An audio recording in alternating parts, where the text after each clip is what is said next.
যে শুনুন, 2010 থেকে এই ঢাকার রাজধানীর ভাড়ায় চালিত মাইক্রোবাসের কিছু অভিজ্ঞতার কথা আপনাদেরকে বলছি। যে ভাড়ায় চালিত মাইক্রোবাসের যে মৃত মানুষের যাত্রী আছেন, মানুষ আছেন, গ্রামে নিয়ে যাচ্ছেন মাটি দিতে, এই মানুষগুলো বড় বেয়াদব হয়ে থাকে। কেন? যে ব্যক্তি মারা গিয়েছেন সে তো ডেড বডির গাড়িতে প্রাণহীন নিদর দেহ পড়ে আছেন, তার কোনো সাউন্ড নাই।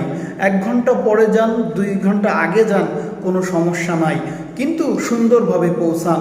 এটা হচ্ছে মৃত মানুষের জন্যে মঙ্গল কামনা। যে কিন্তু জীবিত মানুষগুলা যারা সাথে থাকে এরাই বড় বেয়াদব। যে কারণ বারবার ড্রাইভারকে প্রেসার দেন, কেন ভদ্রভাবে গাড়ি চালাচ্ছেন, কেন এত আস্তে চালাচ্ছেন, একটু টেনে যান, আবার ফিরে আসতে হবে, নানানভাবে ড্রাইভার সাহেবকে প্রেসার দিতে থাকে।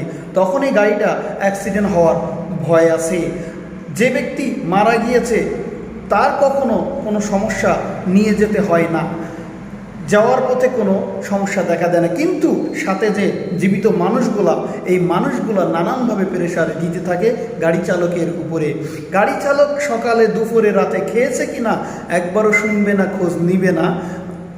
আর গাড়ি চলবে কিন্তু নিয়ম, রাস্তার কোয়ালিটি অনুযায়ী, যে জায়গা যেমন রাস্তার কোয়ালিটি যেমন গাড়ি চলবে তেমন, কিন্তু তারা বারবার ড্রাইভারকে নানানভাবে প্রেসার দিতে থাকে।